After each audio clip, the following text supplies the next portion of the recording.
नमस्कार, न्यूज 18 राजस्थान पर आप सभी का स्वागत। मैं हूं आपके साथ हेमंत कुमार। चलिए अगले 30 मिनट में देखते हैं 33 जिले की खबरें फटाफट अंदाज में। प्रदेश में बिजली का बिल जनता को झटका देने वाला है। प्रदेश की गहलोत सरकार ने बिजली पर 21 पैसे फ्यूल सरचार्ज बढ़ा दिया। प्रदेश के करोड़ों उपभोक्ता इससे प्रभावित होंगे। सरकार के फैसले के बाद बीजेपी इस पर हमलावर है। भारतीय जनता पार्टी के प्रदेश अध्यक्ष सतीश पूनिया ने बिजली घर के बाहर खड़े होकर सोशल मीडिया पर सरकार के खिलाफ हमला बोला। मैं आज बिजली घर के पास खड़ा हूं और मजबूर और विवश हूं, लाचार हूं, लेकिन आप देख सकते हैं कि आमतौर पर दीपावली पर वो तोहफे दिए जाते हैं, लेकिन राजस्थान की अशोक गहलोत की कांग्रेस पार्टी की सरकार ने झटके दिए हैं। जी हां, बिजली के झटके तो कम है, लेकिन बिल के झटके ज़्यादा हैं। फ्यूल सरचार्ज के नाम पर पहली बार नहीं, ये दर्जनों बार हुआ है जब राजस्थान की जनता को फ्यूल सरचार्ज का एक बार फिर से दो हाथ करने पड़ेंगे। 21 पैसे महज होंगे, लेकिन उसका राज्य की जनता पर फर्क पड़ेगा। 375 करोड़ का जो उपभोक्ता है उन पर सीधे सीधे मार पड़ने वाली है। ये वही सरकार है जिसने ये कहा था कि हम सस्ती बिजली देंगे, गुणवत्तापूर्ण बिजली देंगे, पूरी बिजली देंगे। भीषण गर्मी में बच्चों से लेकर जिनकी परीक्षाएं थी, आम आदमी उससे रूबरू होता रहा, बिजली मिलती नहीं थी।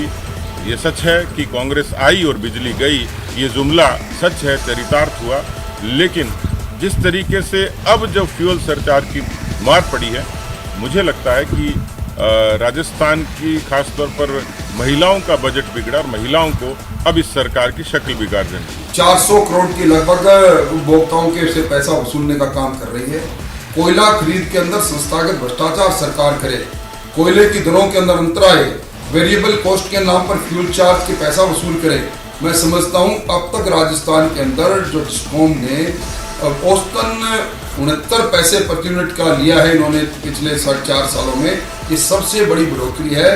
भारतीय जनता पार्टी के कार्यकाल में फ्यूल चार्ज दिया जाता था, फिर 18 पैसे प्रति यूनिट से ज्यादा कभी नहीं लिया गया। और आप अंतर देख रहे हैं, एक तरह से लगातार प्रति यूनिट बिजली की दरों को बढ़ाने का काम सरकार कर रही है। वहीं दूसरी ओर राजस्थान में अंधेरी नगरी और चौपट राजा है। राजा तो चौपट है ही, पर नगर के नगर अंधेरे में डूबे हुए हैं। तो वहीं राजस्थान सरकार ने प्रदेश के पुलिस के मुखिया के नाम का ऐलान कर दिया। साल 1989 बैच के आईपीएस अधिकारी उमेश मिश्र प्रदेश के नए पुलिस महानिदेशक होंगे। 3 नवंबर को वर्तमान डीजीपी अमर लाचर के सेवानिवृत्त होने पर उमेश मिश्र पुलिस मुख्यालय में डीजीपी का पदभार ग्रहण करेंगे।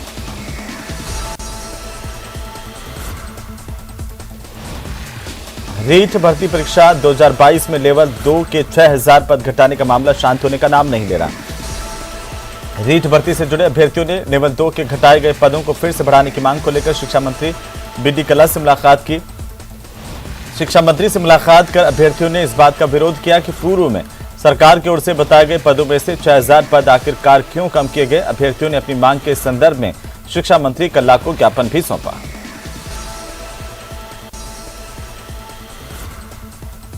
लोकसभा अध्यक्ष ओम बिरला 10 दिवसीय कोटा बूंदी के दौरे पर। स्पीकर ओम बिरला ने अपने संसदीय क्षेत्र में दिवाली मनाने के लिए पहुंचे हुए हैं और क्षेत्र के लोगों में खुशियां बांट रहे हैं। लोकसभा अध्यक्ष ने दिवाली पर खुद जनता के बीच जाकर लोगों को दिवाली की बधाई दी।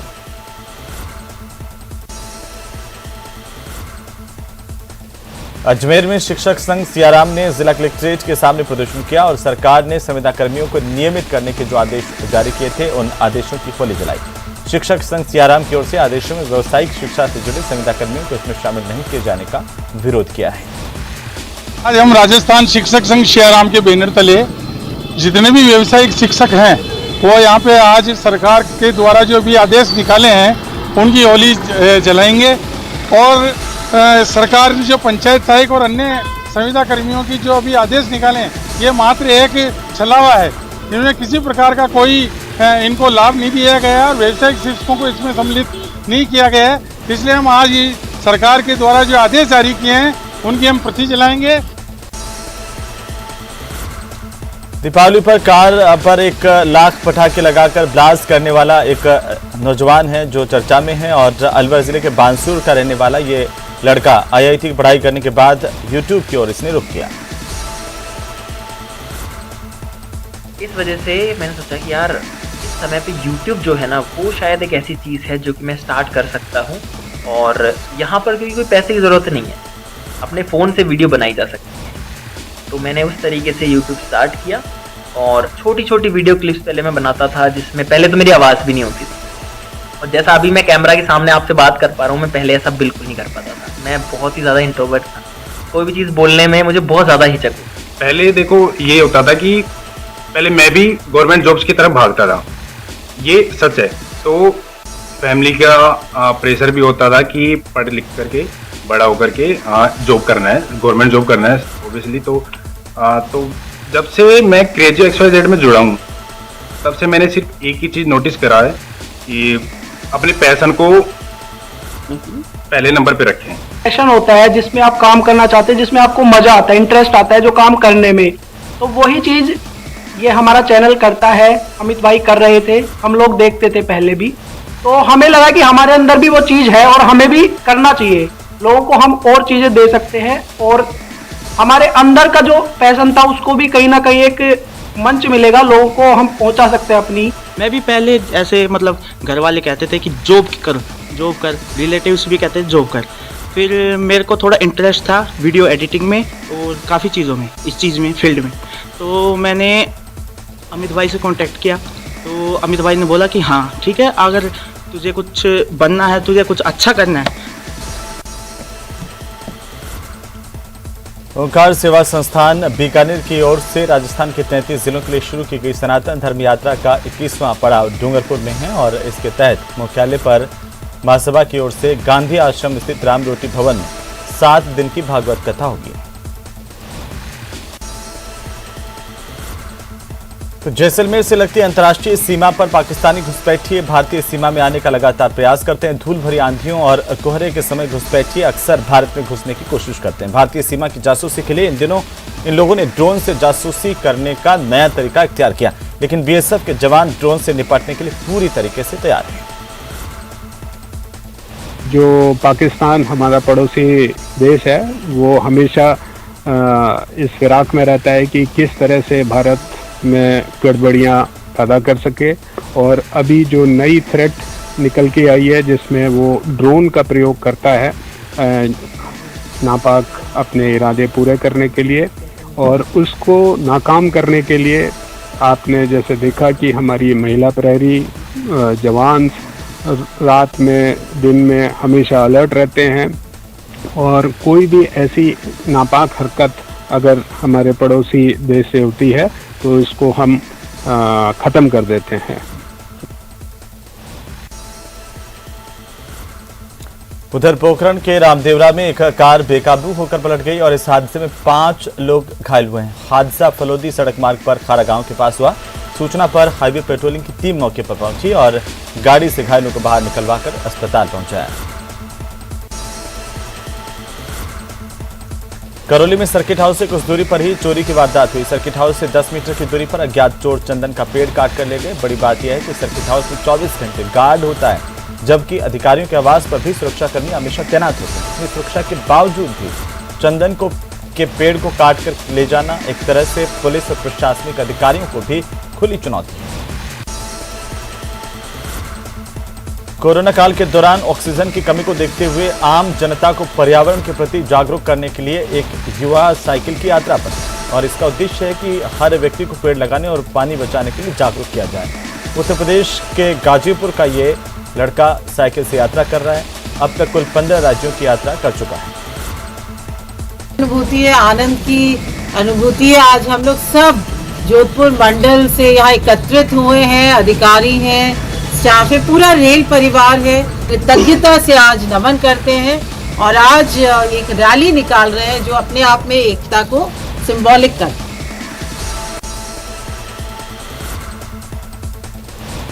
जोधपुर में लूणी काकानी रोड पर एक प्लाईवुड से भरे ट्रक में आग लगी और होटल के पास अज्ञात कारणों के चलते आग लगी। इसके बाद ट्रक चालक ने सूझबूझ दिखाई और ट्रक को तुरंत सड़क के किनारे खड़ा किया, खुद सुरक्षित बाहर निकला। कुछ देर बाद दमकल की 2 गाड़ियां मौके पर पहुंची, आग पर काबू पा लिया।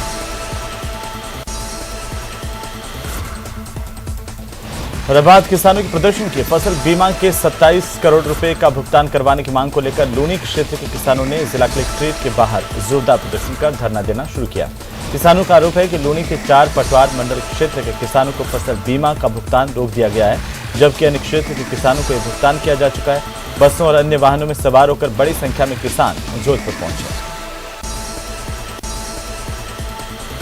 उदयपुर के कोटड़ा में नायब तहसीलदार ने बड़ी कार्रवाई करते हुए देवला इलाके में मातृ छाया सोनोग्राफी लैब को सीज कर दिया। दरअसल ये लैब आदिवासी महिलाओं की जान के साथ खिलवाड़ कर रही थी। निरीक्षण के दौरान लैब में रेडियोलॉजिस्ट नहीं मिला। लैब में पीसीपीएनडीटी एक्ट के नियम भी नहीं लिखे थे। वहीं मेडिकल स्टोर पर भी एक्सपायरी डेट की दवाइयां मिली।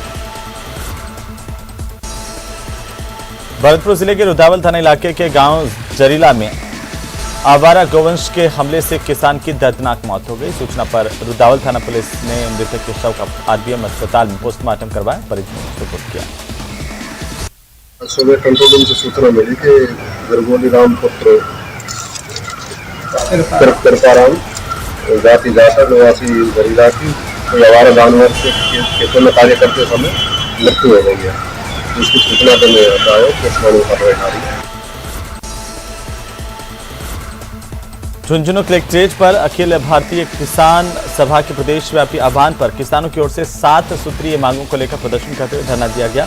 अखिल भारतीय किसान सभा के जिला महामंत्री मदन लाल यादव के मुताबिक 7 सूत्रीय मांगों में बाजरे की एमएसपी पर खरीद, रबी की फसल के लिए किसानों को पर्याप्त बिजली समेत अन्य कई मांगे रखी गई। कलेक्ट्रेट पर प्रदर्शन करते हुए जिला कलेक्टर लक्ष्मण सिंह कुड़ी को मुख्यमंत्री के नाम ज्ञापन दिया गया।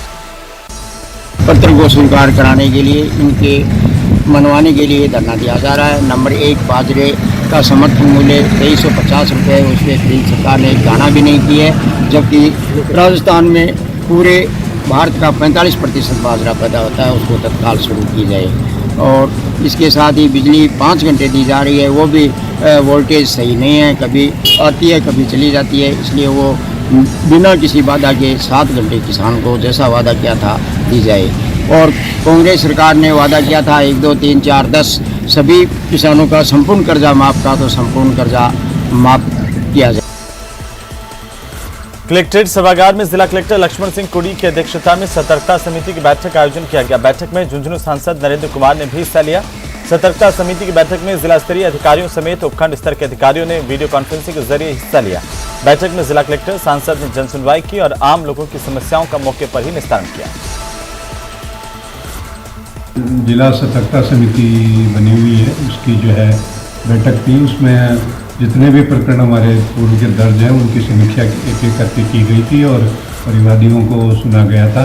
तो इसमें कुछ प्रकरण, करीब 5-6 प्रकरण ड्रॉप हुए हैं और बाकी में जो है अधिकारियों को, विभागों को नए निर्देश दिए गए हैं और अगली बैठक में नई जो है उनसे नवीनतम रिपोर्ट के साथ कहा है कि आप नवीनतम रिपोर्ट प्रेषित करें ताकि अगली बैठक के समय इनकी समीक्षा की जा सके। सिरोही के बरलूट गांव में बनी सारणेश्वर गौशाला ने गौ संरक्षण की मिसाल कायम की है। इस गौशाला का निर्माण ग्रामीणों ने किया है मिलकर के और गौशाला के कार्यक्रम में 20 से ज्यादा धर्मगुरुओं ने भी शिरकत की। सीएम के सलाहकार विधायक संयम लोढ़ा ने धर्मगुरुओं के साथ मिलकर इस गौशाला का उद्घाटन किया है। कार्यक्रम को संबोधित करते हुए संयम लोढ़ा ने कहा कि सनातन धर्म संस्कृति हिंदुस्तान की आत्मा है।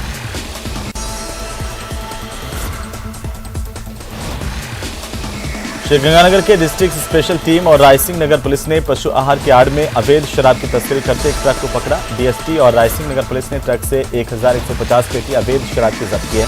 साथ ही ट्रक चालक को भी गिरफ्तार किया। फिलहाल डीएसटी और रायसिंह नगर पुलिस की ओर से पूरे मामले की कार्रवाई जारी है। टोंक जिले की निवाई पुलिस ने अंतर्राज्यीय चोर गिरोह का खुलासा किया। आरोपियों को गिरफ्तार कर 5 दिन पहले हुई चोरी का खुलासा किया। पुलिस ने दोनों आरोपियों से एक कार बरामद की और चोरी के आभूषण भी बरामद किए हैं। वहाँ से रात को कोई अज्ञात बदमाश चोरी ताला तोड़कर चोरी की है, जिसमें से चांदी की पायजेब और चांदी की अंगूठियाँ, चांदी के रिंग और चांदी की चैन वगैरह चुरा कर ले गई। इस पर मैंने श्री नारसिंह सब इंस्पेक्टर के नेतृत्व में 4-5 मुलाजमानों की एक टीम गठित की, जिनको शहर में बढ़ती हुई चोरी की वारदात खोलने का जिम्मा दिया गया। इस पर इन्होंने तलाश करके आज 2 आरोपी पकड़े हैं, जुगर सिंह और पारदया। ये पारदी हैं और एमपी में धार जिले के रहने वाले हैं। ये व्हीकल लेके आते हैं और आसपास के इलाकों में चोरी करके चले जाते हैं।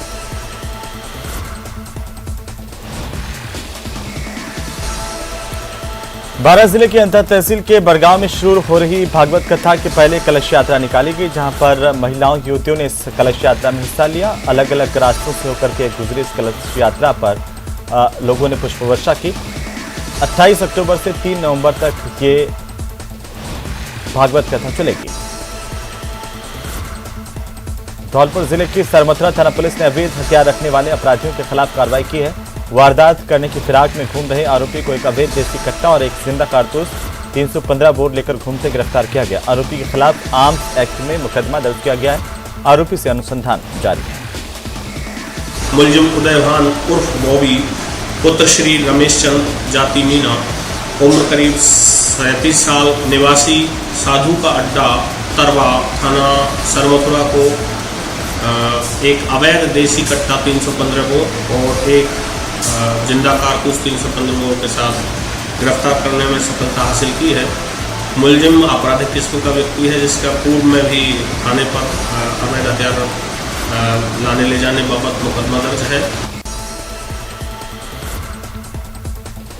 चूरू के वारसंग के 26 में शादी समारोह के दौरान हुए पुराने विवाद के बाद रंजिश को लेकर सरिया और लोहे के पाइप से हमला करने का मामला सामने आया। हमले में 2 व्यक्ति घायल हो गए, जिन्हें चूरू के राजकीय भरतिया जिला अस्पताल भर्ती करवाया गया। मामले को लेकर कोतवाली थाने को सूचना दी गई। मारना है तो मैं बचाने वास्ते खड़े हुए तो वो सरिया मेरा लाग गया, पाइप की गोटे पर लागी, एक सरिया हटा लग गया, लेकिन फिर आप भी तो खाली हल्का सा दर्द है, बाकी गोटा फिर होना वाला गया।